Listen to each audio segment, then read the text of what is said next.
Bonjour à tous. Donc aujourd'hui, c'est un pardonnez-moi. C'est un je cherche à faire un point sur, Siziazike et sur le travail que j'effectue sur cet homme pour que, pour entre autres mon plaisir et aussi j'espère pour le vôtre. Comme vous le savez, cet homme que j'étudie était donc un addict. Au-delà du fait de l'addiction, nous avons, c'est un profil qui est très particulier. Je suis face à un homme qui est un exploiteur. Donc, cet homme a des origines albanaises de par son père et gréco-libanaises de par sa mère. Donc, il faut comprendre cette chose qui est fondamentale, c'est que j'essaye va que vaille de prendre cet homme dans sa globalité. Le je n'essaie pas d'être, comment dire? Dans un jugement, j'essaie d'être dans un raisonnement. Le raisonnement nécessite de comprendre, d'apprendre, de connaître et de savoir. Je me refuse, compte tenu que l'homme est addict, à pratiquer les substances pour pouvoir comprendre l'homme. Donc je suis dans l'obligation d'utiliser des dérivatifs. Pour ceux qui suivent la chaîne, vous savez que il m'arrive de sortir à part période hivernale quand il fait 5 ou 3 degrés en débardeur et en short pour un tant soit peu ressentir le stress, qui soit pour qui a certaines similitudes pour moi, heu, qui est proche des similitudes de la drogue. Mais la différence étant que ce stress, c'est un stress, si je puis dire, que je commande, voire que je suis en mesure d'une certaine façon de contrôler. La commande fait du fait et le fait que je peux mettre une veste et donc tout cela s'arrête. Le contrôle et le fait que je comprends, de par le fait que je m'intéresse à la neurobiologie et à la physiologie, des effets sur mon organisme, des effets du froid. Et donc j'essaie vaille que vaille d'avoir, si je puis dire, des références, telles que Charles Jousseau, telles que Guillaume Kerner qui a côtoyé Charles Jousseau pour pouvoir comprendre l'homme. Petit aparté pour pouvoir comprendre ma démarche, car j'essaie de faire un livre sur cet homme. Petit aparté. Et donc, le point actuel est le suivant. Aujourd'hui, chose que je comprends, cet homme a eu ce qu'on appelle une programmation génétique. Cette programmation génétique n'était pas de son fait, ça a été le fait de ses ancêtres. Ses ancêtres donc, qui se sont suivis ont, si je puis dire, fait en sorte qu'il y ait une espèce de conformation. Donc la conformation s'est passée à 3 niveaux. Au niveau donc du préfrontal, de la conscience, du, sous-cortical, de l'inconscient et du corps. Ce qui fait que vous vous retrouvez donc avec un homme qui a bénéficié des avancées technologiques de cette période. L'homme est né en 1949. Il faut savoir qu'entre 1870 et 1970, il y a eu un essor qui était conséquent au niveau des sciences, au niveau de l'application et pardonnez-moi, au niveau des aspects théoriques, pour que le propos soit d'autant plus simple. Vous avez un projet, quel qu'il soit, il est en tête, votre projet. Il faut maintenant le mettre en application et à la suite de ça, avant cela, il y a des aspects, si je peux dire, théoriques, ce qui fait que de la pensée, vous allez théoriser par rapport à ce qui vous fait face, votre projet et à la suite de ça, vous allez faire en sorte que ça s'applique. Eh bien, cet homme a bénéficié, si je puis dire, du travail qui a été fait en amont. Donc, heu, rock'n'roll, avancées technologiques dues au nucléaire, avancées technologiques dues à une période de faste qui a été conséquente, compte tenu du fait qu'il est né en 1949. Et donc, il est né en 49 au Maroc. Petite chose à savoir, le Maroc, à l'époque, était donc un protectorat. Le protectorat qui veut dire que, vous aviez donc un militaire, pardonnez-moi, le maréchal Lyotet, qui a agencé le Maroc. Lyotet, qui est un militaire, si je puis dire, chevronné et royaliste sur les bords, a voulu à tout prix faire en sorte d'être, comment dire, au service du sultan du Maroc. Ce qui fait que vous vous retrouvez avec un homme qui, si je puis dire, si je puis dire, dirigeait le Maroc, mais par contre, il a fait en sorte que le corps social marocain ne bouge pas, ce qui fait toute la différence. Comprenez, imaginez quelqu'un qui vient en vous disant: «Moi, je sais mieux que vous». En un mot, le mec va chambouler tout, comment dire? Tout le corps social, toute la société marocaine pour que ça aille dans son sens. La problématique de cette approche est la suivante: quand la personne vient à mourir, La problématique, c'est que lui qui est la tête pensante ne peut plus n'est plus en mesure de diriger comment dire? L'environnement et le comportement des gens selon ses desiderata et donc et vous vous retrouvez avec des troubles et la force de Lyoté, c'est qu'il a évité justement ces troubles aux Marocains qui fait qu'aujourd'hui le Maroc, en 2024, qui est un pays qui est extrêmement fort et extrêmement puissant. Car si pour faire simple, pour reprendre l'adage, the land and the people, le pays avant les gens. Ce qui fait que quand le pays a été respecté et quand les gens ont été respectés par rapport à leur interaction par rapport au pays, ces gens-là sont en mesure, si je puis dire, d'avoir conscience, de prendre conscience et d'être en prise avec le réel. Pour faire simple, ma couleur de peau est le fait de l'adaptation de mes ancêtres à un pays. Je pense l'Afrique sans trop me tromper. Et donc cette adaptation par rapport à l'Afrique fait que j'ai cette couleur de peau et que j'ai certaines aptitudes qui sont propres si je puis dire, aux Africains. Je suis un Français, soit dit en passant. Donc, si vous voulez, j'ai essayé aujourd'hui, et j'essaye, vaille que vaille, de pouvoir faire un ouvrage sur cet homme.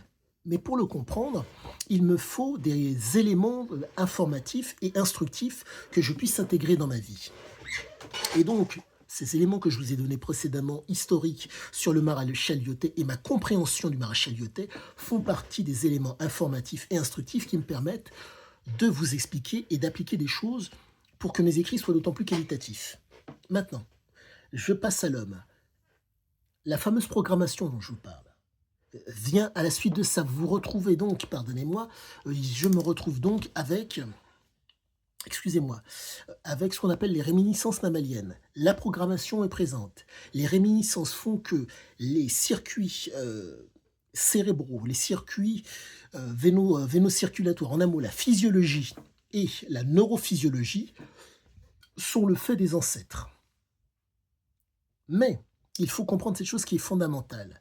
Le père et la mère, originaires d'endroits différents, donnent naissance à cet enfant. Mais il faut comprendre que les prédispositions de cet enfant ne s'expriment que parce qu'il y a des comportements et il y a, pardonnez-moi, un environnement qui sont favorables au fait que les prédispositions génétiques puissent s'exprimer. Dans le cas de Sizazike, le père albanais, donc, qui est natif de la région de Vejle, du village de Vejle dans la région de Vlora en Albanie, est un homme, si je puis dire, territorial. La raison en est très simple. En montagne, le père est né en 1905. En montagne, on ne doit compter que sur soi. Malgré la présence ottomane qui est restée 3 siècles en Albanie, il faut comprendre que lorsque l'envahisseur, si je puis dire, vient et vous dit « maintenant vous allez agir comme ça », certes, il est en mesure d'imposer nombre de choses aux gens. Dans le cas du père, le père était musulman sunnite. Mais quand l'envahisseur n'étant pas dans la maison, les gens réagissent en fonction d'eux-mêmes. Donc vous vous retrouvez avec des gens qui, de par le fait qu'ils sont en montagne, donc il faut comprendre que lorsque, je grossis le trait pour bien me faire comprendre, vous venez à crier en montagne, venez m'aider, venez m'aider, venez m'aider. Vous êtes en montagne. Vous devez être en mesure d'être autonome. Et la problématique, c'est que l'Albanie est, comment vous dire, l'Albanie est très particulière. Il s'avère qu'il y a ce qu'on appelle la poudrière des Balkans. Et l'Albanie est dans une zone qui fait qu'elle est interdépendante des autres, mais avec une topographie, pardonnez-moi, montagneuse. Ce qui fait qu'ils sont dans l'obligation d'être autonomes, mais ils sont plus ou moins dépendants des uns des autres. Et ça crée un espèce de tiraillement mental assez particulier. Sizazike, et je pense que c'est le cas des Albanais en général, sont des gens très proches, très familles, très claniques. D'où le fait du Kanoun. Le Kanoun, c'est un code coutumier albanais qui est très structuré sur 3 choses. Le travail, pardonnez-moi, le bandit et la famille, de mémoire, oui, et le clan, pardonnez-moi. Et donc vous vous retrouvez donc avec cette espèce de triptyque qui est propre aux Albanais, qui fait que nombre de choses s'expliquent. Le père était territorial, le père de Sizazike était un être territorial. Comme ce sont des Latins, ce sont des gens très très proches. Mais il faut comprendre que la problématique, c'est que Ce besoin d'autonomie des Albanais peut être accentué s'il y a substance et s'il y a comportement. Substance et environnement, pour faire simple. Il faut comprendre qu'en montagne, la vie est rude, donc il faut maintenir le corps à 37 degrés. L'alcool, le comportement adéquat permettent de cheminer au mieux d'un point à un autre quand on est autonome et dans un milieu dit hostile. Car il faut comprendre que je vais vous proposer comment dire, d'amoindrir la souffrance, comment dire, de supporter la souffrance. Comment pourriez-vous faire? Eh bien, la façon de supporter la souffrance, comment dire, il vous faut une aide. Car la souffrance va forcément se présenter de par les conditions climatiques. Donc il y a des efforts à fournir, mais il faut trouver les moyens pour la supporter. Et si je puis dire, l'homme est généralement partisan du moindre effort. Alcool, drogue et comportements, si je puis dire, qui peuvent s'exprimer. Vous pouvez avoir accès à la drogue, vous pouvez avoir accès, excusez-moi, à l'alcool, mais pour peu que vous ne soyez pas intéressé, pour peu que vous ne soyez pas sensible à ces choses-là, ça ne va pas avoir, comment dire, les répercussions, si je puis dire, adéquates sur votre personne. C'est mon cas. Moi, il m'arrive de boire vraiment extrêmement occasionnellement.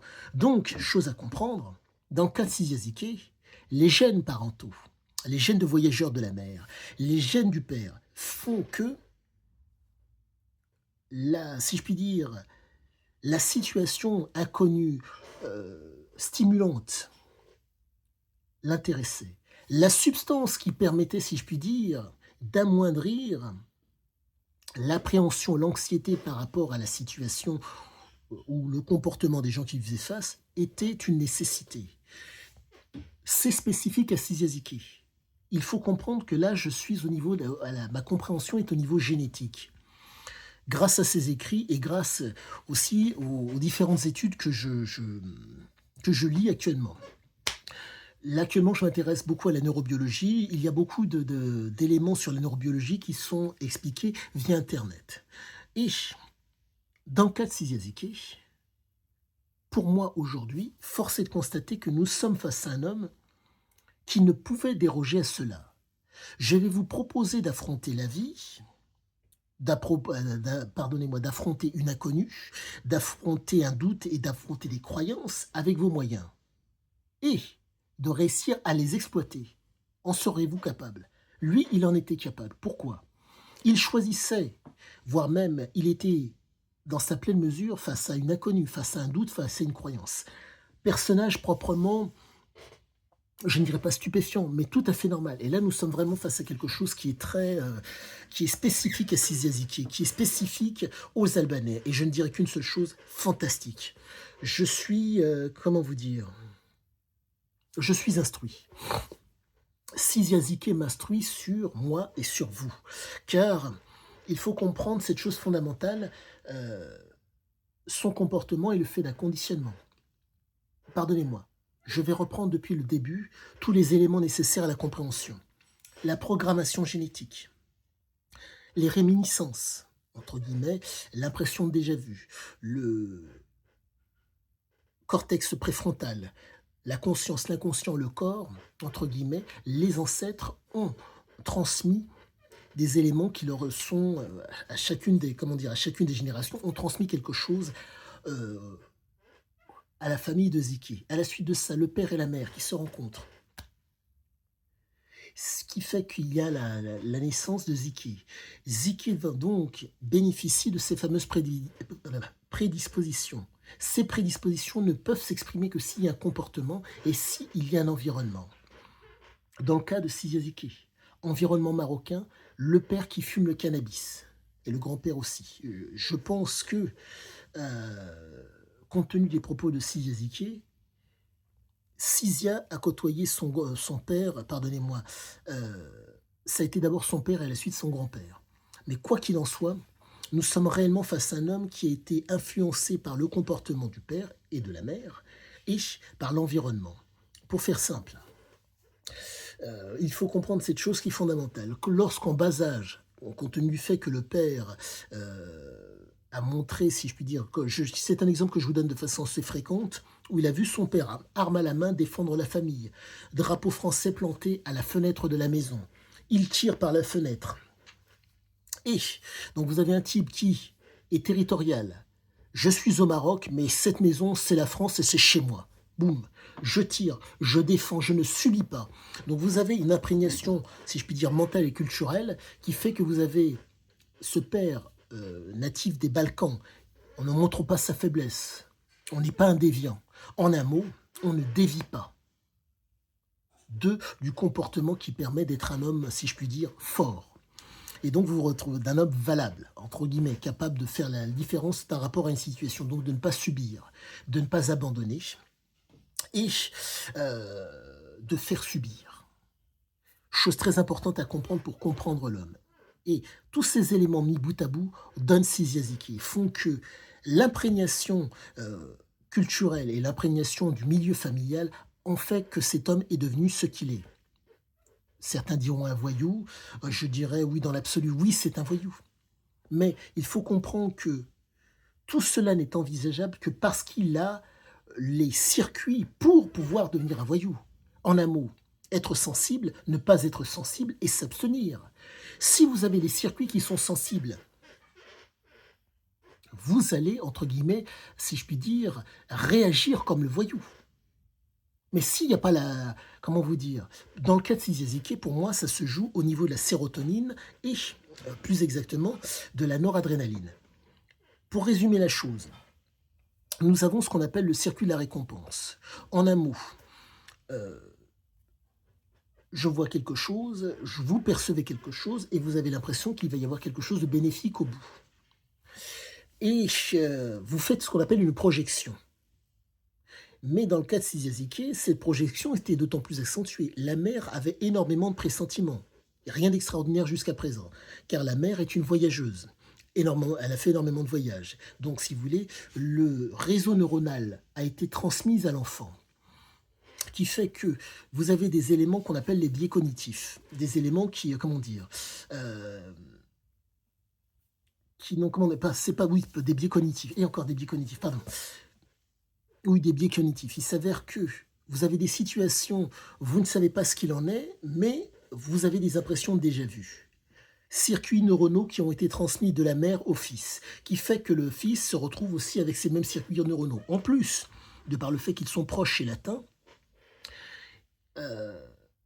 circuits neuronaux qui ont été transmis, certes, mais si je puis dire, application dans le quotidien, dans la cellule familiale, des capacités de ces fameux circuits. Et donc vous vous retrouvez avec un gamin qui a énormément de pressentiments comme sa mère. C'est absolument normal, tout est explicable. À partir de là, le guerrier d'un côté, la mère voyageuse de l'autre. Vous vous retrouvez avec un gamin qui s'est retrouvé donc, car le père fumait le cannabis, à être stimulé. Cette stimulation a fait que les gènes, les gènes réminiscentes, les gènes, si je puis dire, qui ne se sont pas forcément exprimés, dans son cas, se sont exprimés, car il a été sensible à cela. Donc, prenez trois choses, si je puis dire, deux choses qui ont été pour moi fondamentales. Les événements du Maroc, la peur de mourir, plus le fait que le père fumait le cannabis, sur un organisme très jeune. Donc vous avez un élément dépressif qui est très très puissant qui s'est présenté au fils. Il était en bas âge. 49 à 56. C'est en 56 qu'il quitte le Maroc, donc de 49, on va dire, à 55, ce qui veut dire qu'il avait à peu de choses près 5 ans. Donc je vous laisse imaginer, pardonnez-moi, quel 5 ans, non, il avait 6 ans. Donc je vous laisse imaginer de tels éléments sur un esprit qui est en formation amène le gamin à choisir un certain type de situation. Et en plus, je prends les propos du père, pardonnez-moi pour la vulgarité, on ne devient un homme que lorsqu'on a enculé un curé et un flic. Avec de tels éléments, comment voulez-vous que ce gamin puisse ne pas, si je puis dire, compte tenu que les gènes et compte tenu que les circuits, entre guillemets, ont été imprégnés très tôt de par les substances et de par le comportement du père, à être dans la transgression. Comment voulez-vous qu'il n'en soit pas autrement? Il ne pouvait pas déroger à cela.